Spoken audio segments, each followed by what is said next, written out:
பிரியமானவர்களே, உங்க மேல யாராவது எப்ப பார்த்தாலும் பொறாமையாவே இருக்காங்களா? கவலைப்படாதீங்க. ஏன்னு கேட்டீங்கன்னா, உங்க மேல பொறாமையா இருக்காங்கன்னா, நீங்க ஆசீர்வாதமா பெருக போறீங்கன்னு அர்த்தம். உங்க மேல யாரு பொறாமைப்படுறாங்களோ, அவங்க சிறுக, அதாவது குறுகி போக போறாங்கன்னு அர்த்தங்க.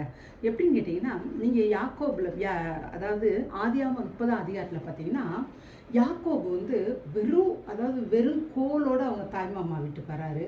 அங்கே 2 பெண்களுக்காக 14 வருஷம் வேலை செய்கிறாரு, தன்னோட 2 மனைவிகளுக்காக.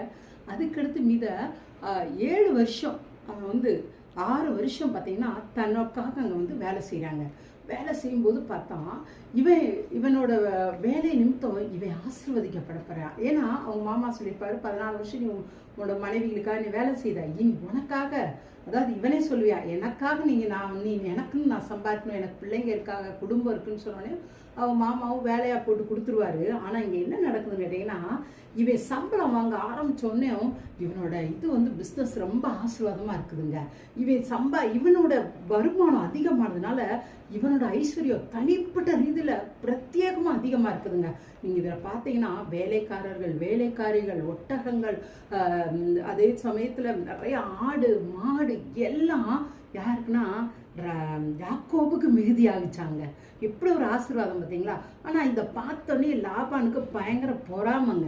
அவர் பொறாம படப்பட கடவுளை என்ன தெரியுமா செய்தாரு? யாக்கோபுக்கு விசேஷ ஞானத்தை கொடுத்தாங்க.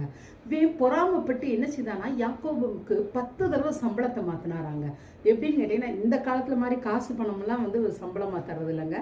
இப்போ இந்த மாசம் அவங்க வேலை செய்ய, இந்த மாசத்துக்கு 10 ஆட்டுக்குட்டி, இந்த இப்படி இருக்கிற கருப்பு ஆட்டுக்குட்டிலாம் உனக்கு, அது வெள்ளை ஆட்டுக்குட்டிலாம் உனக்கு, வரி உள்ளது உனக்கு, புள்ளி உள்ளது உனக்கு அப்படின்னு சொல்லி, அதுதான் அதான் அந்த மாசம் வரி உள்ளது எத்தனை பிறகுதோ அது பூரா யாக்கோபுக்கு சம்பளம். இப்படித்தான் அவங்க மாமா சம்பளத்தை மாற்றி மாற்றி கொடுத்துக்கிட்டு இருந்தாராம்.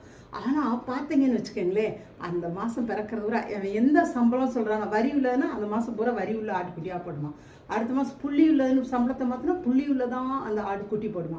இப்படி கடவுள் யாரை ஆசீர்வச்சாருன்னா யாக்கோபு ஆசீர்வச்சாராங்க. ஆசீர்வச்சு அவன் மிகுதியும் பெருகும், மிகுதி பெருகி ஆசீர்வாதத்தை நிரம்பி வழிஞ்சானாங்க. இன்னைக்கு கூட உங்க மேல யாராவது பொறாமப்பட்டாங்கன்னா கவலைப்படாதீங்க. நீங்க கடவுளை மட்டும் நம்பி இருங்க. கடவுள் உங்களை ஆசீர்வதிச்சு அவங்கள விட மேலாக்குறத பாருங்க. தேங்க்யூங்க. காட் பிளஸ் யூங்க.